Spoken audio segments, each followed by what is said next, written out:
All right, so before I get started, just a quick show of hands.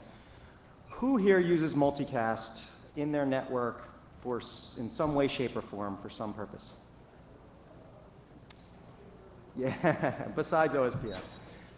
So that was a pretty good show of hands, probably a little more than half, I'd say. Now, who is doing internet multicast? You're connected to the global internet backbone, peering with other service providers, doing true over-the-top internet multicast. All right, very much lonelier crowd. And that's good, because it makes my next slide make sense.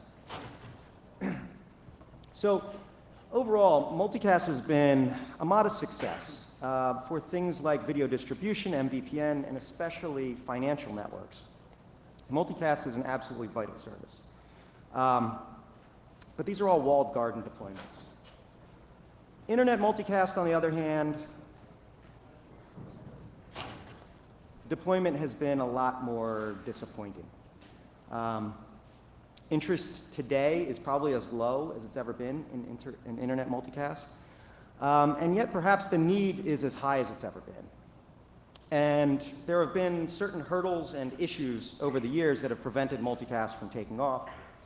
And the components to solve these problems have been built in and evolved so that a lot of these problems are solved. So I wanted to come here and bring some awareness. I'm going to focus on internet multicast because it's much more interesting. It's much more sexy. It's much more potentially disruptive. And there was a lot of discussion on Monday about, the infrastructure isn't sexy enough, it's not cool enough, it's just plumbing. The first thing I'd point out is, without plumbing, people die in the streets of cholera. So plumbing's kind of important. But in terms of, to the point of, sexiness and making the network cool, I think multicast has a role to play here because it's making the network more intelligent, more efficient, and enabling some pretty disruptive things that could change the world. Also, you may already be using it now and not even realize it. So, what went wrong with internet multicast? First, let's start with the status. So in terms of the global multicast-enabled internet, I got these numbers a couple years ago, but I think they're still pretty accurate, or reasonably accurate. There's about 25,000 MBGP-enabled routes, about 450 ASs that are multicast-enabled. Now, that ain't nothing. If you were going to build a VPN or a network with 25,000 routes and 450 different ASNs, that would be a pretty impressive network. But the problem is, one of the necessities for internet applications is ubiquity. Anything less than just about 100% deployment might as well not exist, because you end up with the chicken and egg scenario. There's no content because there's no audience. There's no audience because there's no content. So to understand this, how we got here and what the problem is, let's go back to the beginning. In the beginning, there was unicast. And if you had an interested receiver, the source would send him a stream, and if you have more receivers, the source sends a unique stream to each receiver. As you can see, this gets expensive for the source, who has to have a server powerful enough to send a unique stream to each receiver, and enough bandwidth in the network. So along comes multicast, and the beauty of multicast is the network intelligently determines who are the interested receivers, builds a tree dynamically to each of those receivers, and delivers the content such that no data stream goes more than once over a given interface. But there's a problem. The internet is not one giant monolithic network. It's a network of networks. Some are multicast enabled, but most aren't. So if you have content on a multicast enabled network and an interested receiver on a unicast only network, the result is unbounded sadness. Sadness on the part of the receiver who wishes he could get this content that's out there, and sadness on the part of the source who has stuff that people are interested in that can't receive. And the reason for this is multicast requires every single layer 3 hop from source to receiver to be able to support multicast, to be multicast enabled. What that effectively means is every single router, every single firewall, and every single interface on every router and every firewall on the internet needs to have PIM enabled. And that's a really, really high bar. We've talked, Wes talked about it a little bit today. Getting everybody to deploy something everywhere is really, really, really difficult. And this is the all or nothing problem. You need it everywhere, otherwise it ain't gonna work. So what do? CDNs evolved and became popular. And the way CDNs work, this is kind of an oversimplified, there's various CDN models, but here's one. You deploy a bunch of CDN boxes in the network, you send a stream to one, he sends it to the other guys, and they each send the traffic on to their local receivers. The beautiful part about CDNs is it's almost as good as multicast, but it just works. It just works on the network, the internet that we have, not the internet that we wish we had or hope to have at some future. So if we compare these three models of unicast, multicast, and CDN, and we look at them, we look at cost as a function of audience size. As the audience grows, we see that unicast, it's obvious, it's a linear cost. You have 10 viewers, you need to send 10 streams. CDN, by comparison, has a per user cost as well. However, the slope of that line is much smaller. The per user cost is much lower. However, there is an initial cost. And that is the cost to deploy the CDN boxes. You have to have these boxes, stick them in a network, plug them into routers. So there's some small initial cost. And again, these graphs are oversimplified and more conceptual than anything.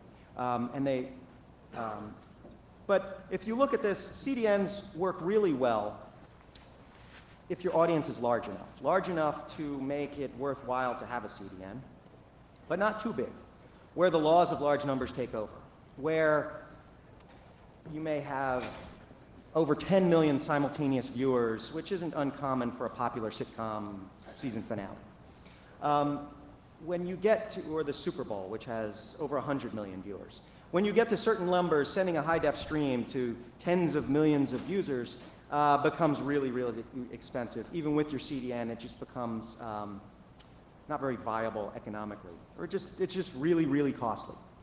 Now, most people would say, you know what, this middle niche is pretty good. It covers most of the content out there, and I think the middle is where I would call it an area of convenience. It's old content in new places. Think, an episode of The Office on your laptop or your smartphone or your iPad. It's more convenient. And it seems really cool until at some point the novelty wears off and you're realizing you're just watching a sitcom rerun on a 4-inch screen, right? It's not really anything new, it's just old stuff in a new place. More convenient. The tails on, now if we look at multicast by comparison, and again, this is an oversimplified view from the perspective of the content owner. Whether you have one viewer or 1 billion viewers, the cost is the same. So multicast enables this full spectrum. It covers the full spectrum equally well, at least from the perspective of the content source.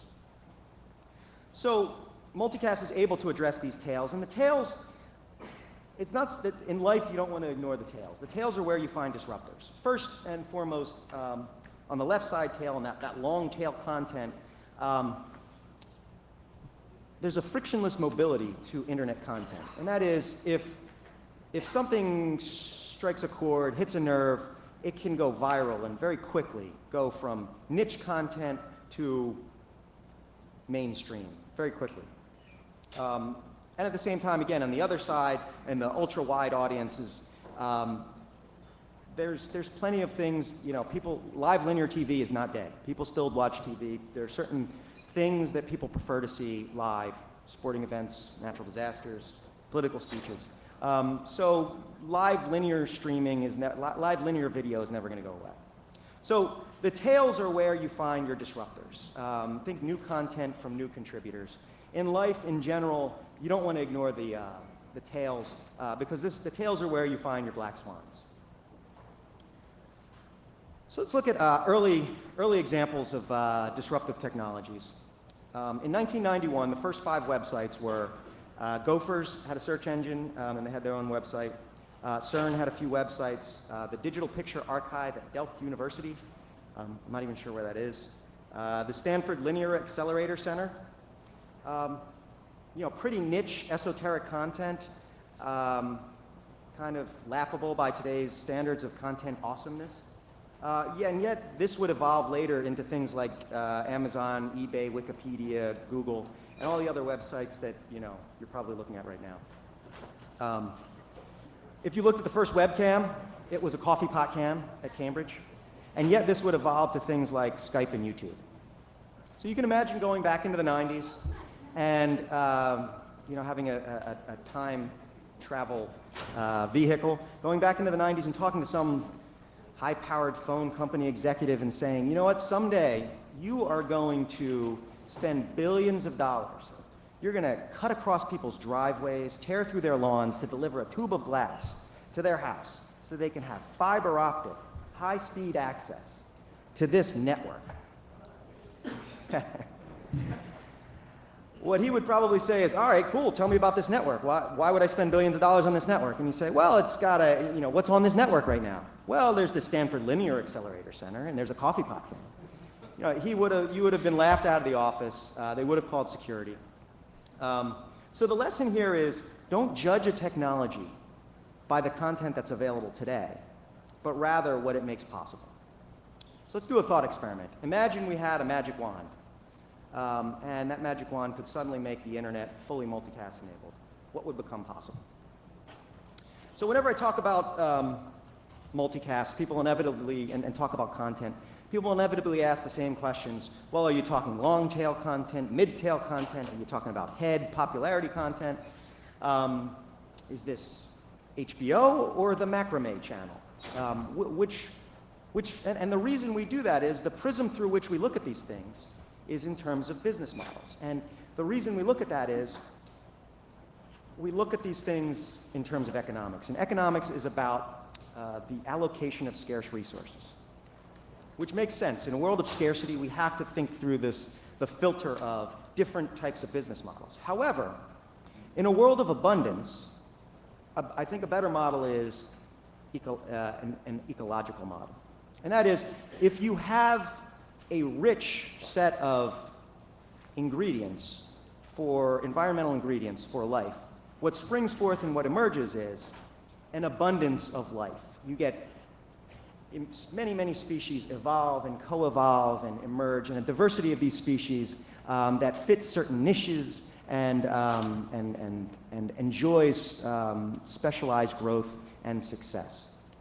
I think this is a better model to think about when thinking about abundance. So what does this exactly mean? Well, multicast, since it's capable of supporting the full spectrum of content, whether it's one viewer or a billion viewers, it costs the same from the perspective of the source.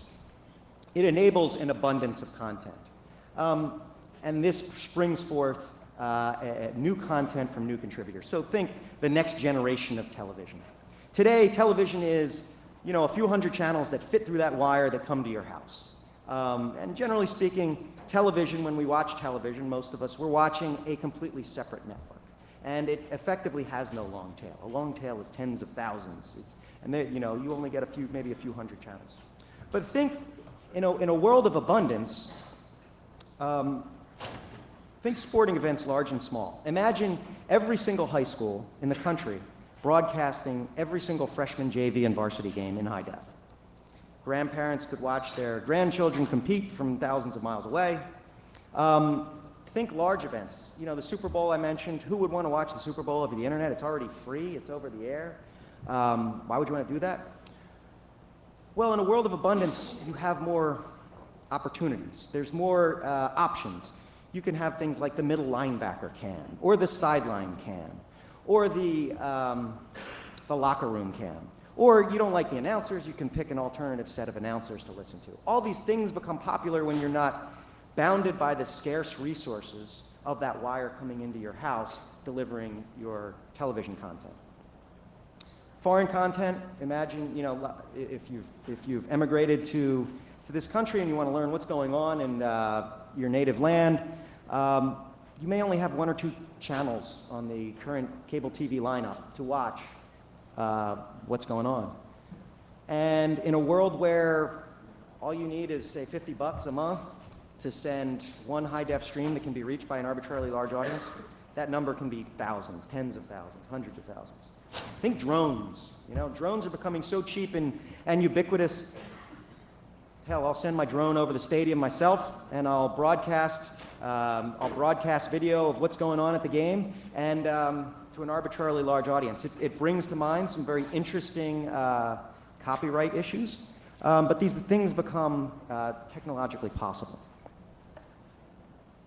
Oh, I hit the wrong button. I hit the button I shouldn't have hit.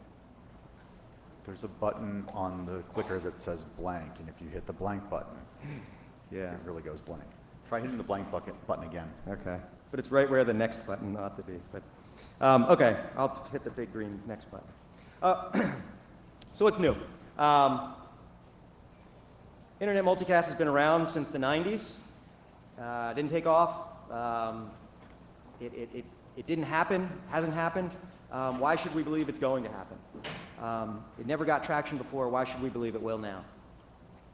And the answer is AMT. So there's a potential game changer out there, and AMT is that potential game changer.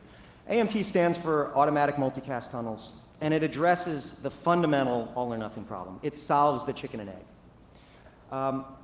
It treats multicast deployment as a transition problem. So rather than trying to convince every service provider to turn on PIM on every single router and firewall on their network all across the internet, let's just dynamically tunnel end users on the unicast-only abyss to the multicast-enabled islands that do exist. And now, end users are no longer dependent upon their local service provider to receive multicast content. As the protocol was being developed, the requirements were, the set of requirements that we worked on were, it had to be simple. We didn't want grandma having to hack her kernel to get this to work. We didn't want her to have to configure routers. It had to be application and access agnostic. And the goal here is to enable content providers to enjoy the benefits of multicast. Otherwise, they're not going to be providing content for very long. We want to create an environment. We want to provide the raw materials, provide an ecosystem where we can enable an abundance of content. So, how does it work? Imagine a multicast-enabled service provider and a multicast-enabled content owner. And you have a multicast-enabled local service provider. And they do exist. There's not many of them, but they do exist. Now, you have a bunch of interested receivers in the local service provider, and they end up receiving multicast content natively as normal multicast works. Now we have the more common scenario of a unicast-only network on the left. And now you have a user on this network who is interested in receiving content. He sends his IGMP report to try to receive that content. His first hop router is not multicast enabled, so that gets dropped. However, he has an AMT gateway client enabled, which is a thin piece of software, sitting on the host. And this probes the network to look for an AMT relay. An AMT relay sits at the border of the multicast-enabled network. And the way he finds the nearest relay is the relays use Anycast addressing. So he probes the network to see, is there any relays out there? The nearest relay replies back, here I am, here's my unicast address. And so he builds a UDP tunnel to that relay. Over that UDP tunnel, he sends an IGMP report. The relay receives that IGMP report, just like a normal multicast router, sends a PIM join on, receives the content natively, and then sends it through that UDP tunnel. As more receivers with gateway clients appear in that network, they each receive the content similarly, lather, rinse, repeat. And now that unicast-only local service provider finally has a reason to turn on multicast. Previously, it wasn't worth it. Why bother? There's no audience because there's no content. There's no content because there's no audience. Well, now that you have a bunch of duplicate unicast streams flowing across your network, now you finally have a reason to actually turn multicast on. So really what we're doing is we're providing a transition mechanism from unicast to multicast. And we're building dynamic tunnels, bringing them up, tearing them down to end hosts. Any application can sit on top of them. It's a thin client. And we learned our lesson from IGMPv3, where you needed an OS. You don't need an OS upgrade. It's as simple as a plug-in. The reason we use UDP is because it's a little friendlier than say, GRE for NAT and firewall traversal. Also, again, we didn't want people to have to upgrade their OS.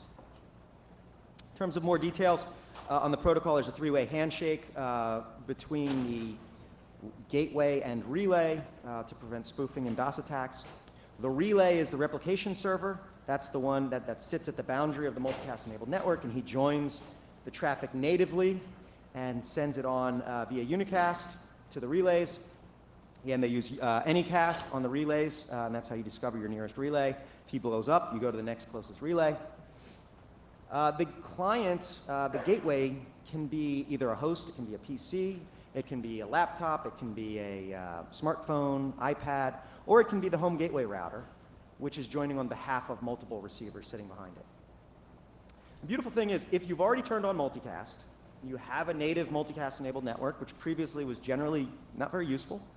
Now, with one line of config, approximately, on a peering router, you can enable AMT, and now your native multicast deployment can reach the entire internet. In terms of the spec, I've been going to IETFs for, going on about 14, 15 years now. I've never seen an effort at IETF with more cooperation from different vendors. So folks from Microsoft, Cisco, Alcatel, and Juniper have all contributed heavily. There's been others to the spec. But we all understand that we're all in the same boat here. This is the last best hope for internet multicast. We all want to see this succeed, and so it's been a very cooperative effort within the working group. This has been going on in the MBOD working group. The spec itself is currently at IESG, very close to crossing the goal line to publication. There were a couple items that came up during IETF last call, but they seem to be addressed, and we're ready to move on. So we're very close to advancing this to RFC, but more importantly, there's a number of implementations in existence and in the wild, and this has been deployed on the internet for a number of years. So as I look at multicast, I see a lot of similarities with V6. I think they're related, kind of technological cousins, in that any argument for or against V6 can be made just as easily for internet multicast. For example, there's plenty of people who say, we don't need V6.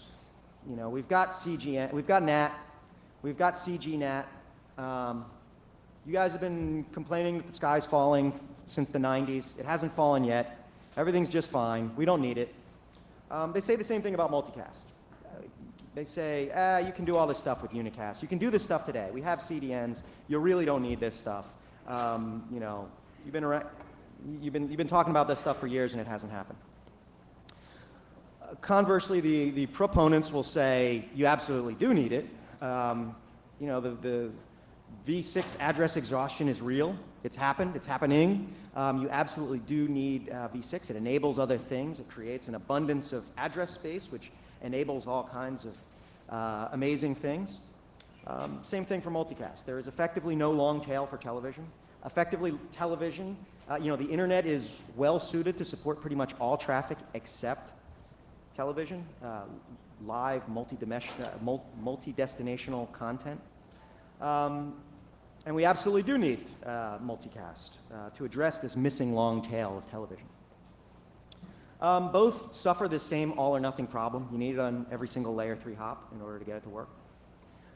Both require new protocols or extensions to old ones to get it to work. Both were born in the 90s and suffered through adolescence for relevance. I can remember, not long ago, a lot of people, had kind of given up on V6. It seems like V6 has turned the corner, and there's much more rational optimism for V6. It seems to be really happening now. Multicast isn't there yet, and the hope is that it can follow a similar track. Both also require a certain leap of faith, a faith in the unseen, a belief that, in and of itself, these things aren't that exciting, but what they enable is incredibly impactful. So in v6, I mean, let's face it, it's just a longer address, right?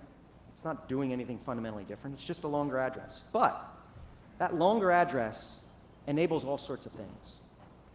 It creates a practically infinite address space, which creates an abundance of address space, which all kinds of things become possible that might not have been possible before. Same thing with multicast. You can do this stuff with unicast and brute force unicast. It costs something. But what multicast is really doing is creating an environment for an abundance of content, which will enable things that we can't imagine. So will it really happen? The internet has proven that once it has, over the years, one of the lessons we can learn from the internet is once the internet proves technically capable of supporting a certain medium, it becomes the dominant transport for that medium. And we've seen that with things like newspapers, magazines, music, books, pretty much everything except television. And television remains the one notable holdout. Everything else is pretty much on the internet except TV. And it seems inevitable that they eventually will truly merge.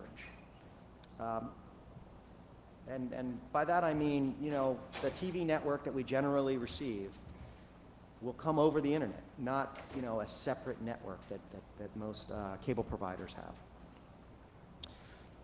You can do it with brute force unicast, but it's just really, really, really expensive. Bandwidth is cheap and plentiful, but it's not free and it's not infinite. And really, AMT is the first step in this direction. It is the necessary first step that gets you there.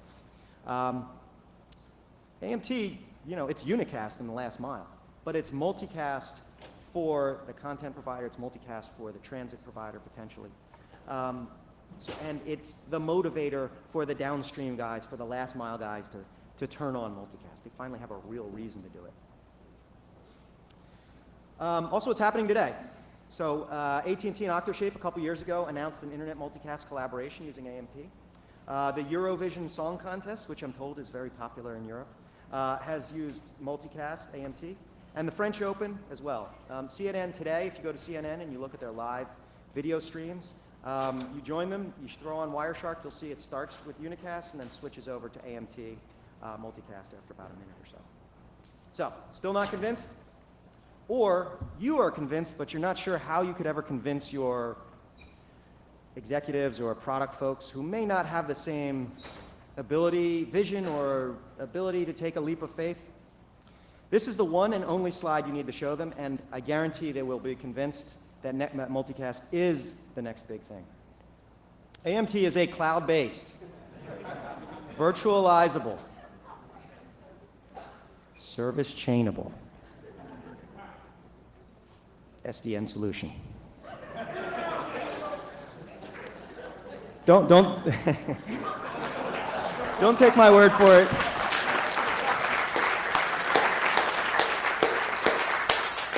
Just ask Stan, the official unicorn of the SDN movement.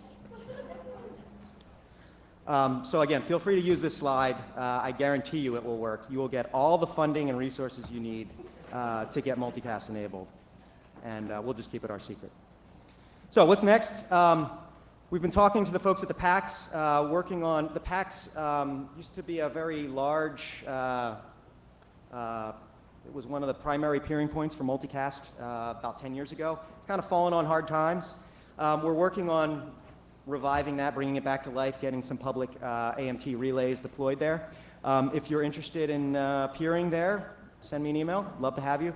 If you yourself run a peering exchange and you want to get multicast up and running, let me know. We'd love to work with you. There's nothing stopping you. It's about getting awareness out. It's not very expensive. It's generally, somewhat free. World Multi, a couple years ago, I don't know if this was one of the tipping points. Maybe it was V4 exhaustion. Maybe it was World V6 Day. But it seemed like around that time, around World V6 Day, V6 began to get real traction. Maybe it's time for a World Multicast Day. Maybe, maybe not. Be interested in hearing from the V6 people how that went, if that helped. And any other ideas? Again, I'm here because most people have given up on multicast. They thought about it in the 90s. It was cool. It never happened. But it's the things that were preventing it. We've solved those problems. And I'm here to kind of let people know that it's time. It's ready. It's ready to rethink using multicast. So further reading, and with that, I'd be happy to take any questions you might have. Microphones are being charged. Here we go. Bill Armstrong, Charter Communications. I'm interested to see if you guys have, I know it's kind of in its infancy, but have you guys talked to any gateway manufacturers, Netgears, folks like that, to see if there's something to get going there? I know of, Cisco's been pretty active at with AMT, and there was a lot of discussion about integrating that in the Linksys. I obviously don't know. I can't speak for Cisco, but I know that's been done. To be honest with you, it should be there. It's a thin, easy client. It was designed to be relatively simple to implement. So absolutely. One of the reasons I'm here is, we've been doing this work at IETF, and outside of that room, I don't think a lot of people know what's been going on with AMT. So it's tough to get the Netgear guys to show up at an M-Bone-D working group meeting. We'd love to talk to them and tell others about it. So, Thank you. So just because of the timing right now, I'm going to basically close the microphones with who's up right now or potentially on their way to the microphone, if anyone there is, and we'll go to Patrick. Patrick Gilmore, Markley Group. One, I hope Multicast succeeds. Thank you for getting it. I hope Multicast succeeds. Thank you for trying it. But I worry that you're, first of all, in search of a problem, because assume grandma wants to watch the high school game. That's a single unicast stream because there ain't that many grandmas watching it. And so you're putting in a lot of time, effort to solve that problem. Secondly, believe it or not, as somebody who has streamed a shit ton of live video, trust me, there's not that much of it. There's a few times a year where it really matters that is in that tail that you're talking about. The rest of the time, it really does work well on a CDN, and again, you're doing a lot of work for something that doesn't really work because people like their TiVo functionality, and the only other solution is to cache it at each end node, in which case the cost goes through the roof again. And finally, the most important thing, have you solved billing? Mm-hmm. okay, great. 3 great questions. Hopefully I can remember them. So the first thing, you we can have just an aging answer them. population and way more grandmas than you think. The 90-year-olds are the fastest growing segment in the populace. But God, that's true. so yes, it's a high school freshman game or a high school varsity game may only have a handful of viewers, and you could do that with unicast, right? But what if you have the next LeBron James appears at that high school, and all of a sudden you have overnight, hundreds of thousands, maybe millions of people interested. Your point about it's not out there, I think that's kind of my point. Maybe it's not out there because It's okay. the environmental factors aren't there. And so if we create that environmental abundance and we make it easy, maybe more stuff will appear. And the other thing to keep in mind is it's not that difficult to turn on multicast. I've done it myself. I worked at a service provider. It's just another protocol to turn on your routers. There are enough people who have turned on multicast, that 25,000 and 450 ASs, that's possibly enough to get to critical mass if we get a few of them to turn on AMT. So the tough part is getting everybody to turn it on. And I can tell you, there are certain people who are never going to be convinced, and I've given up trying to talk to them. But there are others that say, yeah, multicast isn't that bad. I can turn it on, just, turn PIM on your interfaces. It's not that horrible. Doesn't really cost anything. It's just, it's just another protocol to enable on the router. And AMT, again, doesn't need hardware, depending on the implementation. We have an implementation, doesn't require any new hardware. You enable it with one line of config on a peering router, and it's out there. So if I'm wrong, and if this is a miserable failure, it didn't cost you much to turn it on. And what was your third question? Billing, just Billing. is the most yes. important thing. So people who have tried to bill for multicast in the past have failed miserably. So I will save you the time. Don't bother trying. Think of it as like DNS or BGP. You know, we don't charge people to use your resolver, but it enables other things that are possible. Now, You think they don't charge to watch the Super Bowl? What's that? You think they don't charge to watch the Super Bowl? Well, you know, as a transit provider, it's going to be tough. Generally speaking, the content owner and the user, there's an opportunity for revenue there. But you know, the question is, how does the guy in the middle enjoy that revenue? Doing native multicast, if you turn native multicast on, I can almost guarantee you, you won't make money directly. You can't bill for it because nobody's going to pay for it, because in the past, there was no audience. You know, people who tried to deploy internet multicast, it failed miserably because there was no audience. So it's better to kind of offer it, you know, the better model is offer it for free, get people hooked on it, and figure out how to make money off it later. Now, AMT, on the other hand, you're actually doing something. You are providing off-net services. So, you know, maybe a simple business model is, hey, we've already deployed multicast natively across our backbone. We'll deliver it to our customers for free natively to our customers. But we will charge you on a per tunnel basis for AMT end users. That can be done. The billing's there, the accounting's there, and that's a real value. You know, if you look at it, it's pretty much just like a CDN, except it's multicast on one side and unicast on the back side. But what's different is it should be much, much cheaper because it's integrated into the routing infrastructure. You don't need a special box. You don't need to plug it into a router. It's inline in the packet forwarding engine. So it doesn't. So that the per user cost should be dramatically cheaper than, say, a CDN. Adam Thompson, Manitoba Internet Exchange. I believe in most areas of North America, watching TV legally is, Netflix notwithstanding, pretty much a legally sanctioned duopoly. That certainly applies in Canada, where I'm from. What's to stop the network operators from deploying a rogue AMT relay node that serves no content?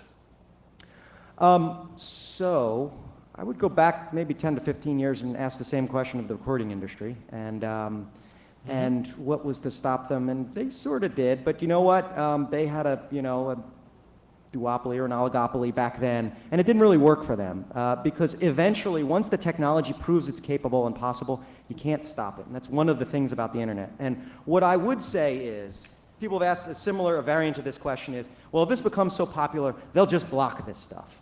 And my answer to that is, if the content has reached critical mass such that the big guys in black shiny shoes with suits on are blocking it, we've won. I will declare victory, and that is as great a success as you could possibly have if they start blocking it or trying to kill it. That means that it's reached a critical mass, and once it hits that critical mass, then you can't stop internet content. Like, life finds a way, as they said in Jurassic Park, content finds a way.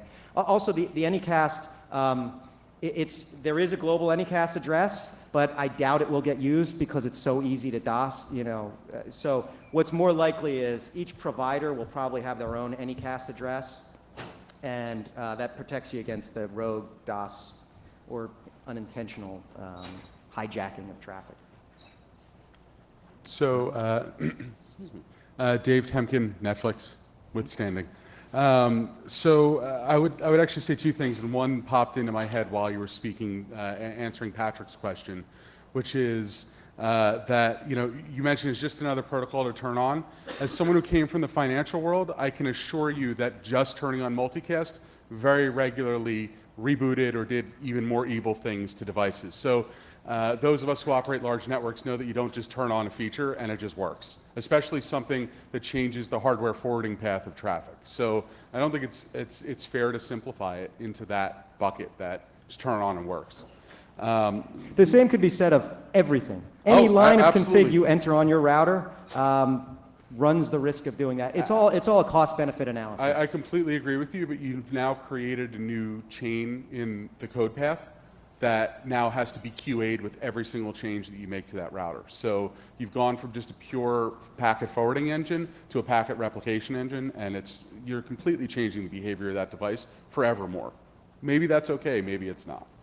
The other point that I would make as well is that linear is dying. And so the idea that the next LeBron is going to show up at a high school and that everyone's going to want to watch that the second that that's on is going away. It was a problem, it has been a problem for the last 50 plus years at this point, but in reality, we're going away and we're going rapidly towards a time-shifted world, right? If you look at the statistics about how people use their DVRs at home and the proliferation of DVRs on cable networks, that just shows you that not only are we in a world where people are time-shifting traditional linear TV, but they're also, obviously by the fact I'm standing here, rapidly changing to over-the-top, even for things like broadcast networks and watching them in a non-linear fashion. Right, so first, certain content, people generally speaking prefer live. Sporting events, natural disasters, political speeches. I don't think people prefer natural disasters at all, but It depends. I don't know. If you look at the ratings, they seem to spike. So live ain't dead yet. And another thing to keep in mind is, obviously, time-shifted video watching is growing, and it's becoming bigger and bigger and bigger. However, television has always been, for the past 70 to 80 years, the ultimate in a lean-back experience. Sometimes you get home from work one day, it's been a long day at work, you just want to fix yourself a drink, sit down in front of the couch and see what's on TV, and let the television wash over you. You don't want to go out actively and see what did I record, what on-demand movie is on. Sometimes you just want to go to CNN, ESPN, HBO, CNN, the Discovery Channel, and see what's on right now, and let it wash over me for about an hour or so until I can regain my senses and then wake up and start clicking around. And that's just because, you can't beat out of people 70 years of passive Sure. Experience. Now, if I could just say one thing to that. If you think of time-shifted television, what is the most common use of time-shifted television? That is the personal DVR. Yep. Personal DVR is, I have this thing at home, my cable box, I tune into the stream, I receive it live linear, I record it, and I watch it because I'm not home and I don't feel like watching, or I don't feel like watching the commercials. I record it and I watch it later. That is a perfectly compatible model with multicast. You could say, I'm not going to be home at 8. I'm going to record this. I'm going to join this multicast group, receive the content, record it locally, and watch it locally. Multicast works perfectly in that model. So just between the live sporting events and those other things that are more linear friendly and the personal DVR model, that's a pretty rich target to cover. Sure. And I will say this, multicast is possible with on-demand. I don't have enough time, I'm actually a little bit over. I'd be happy to talk to anybody outside at the bar or anything. You can do on-demand with multicast. It is possible, it's been done. I'm a little skeptical as to how efficient it really is, but it is possible. I'd be happy to share, Sure. how it exactly works. So but just- even if I grant you the on-demand stuff isn't going to be covered, okay, do that unicast. There's still a rich enough set of stuff out there that exists and could exist. I believe. I do understand your point, and I'll just leave as a parting thought two things as a response to you. One would be that the wash over you TV experience, that is going to go over the top. You're still going to be able to turn on your TV and just leave a random channel on, but that's going to be time shifted to you based on the preferences that you've put in. And it's probably not going to be Netflix doing it, but it's absolutely going to be someone else. Well, and if it is that somebody else, there'll be a lot more someone else's if it's multicast. True. Because it becomes And so much cheaper to do it over the top. And this is what it's all about. It's about over the top. That's fair enough, but to that point, again, just to finish my point, which is that the idea that you're going to have a local DVR in 5 years is silly. Everyone's going towards cloud-based DVR. Again, multicast could be an interesting use case, but as someone who does do a large library of very random video. We've analyzed it to death, and multicast will not help. Thank you. It'll be great to check back in 5 years and see if all this does or doesn't happen. I'll be happy to be back in 5 years. Lenny, thank you very much. This was a great discussion. Really appreciate it.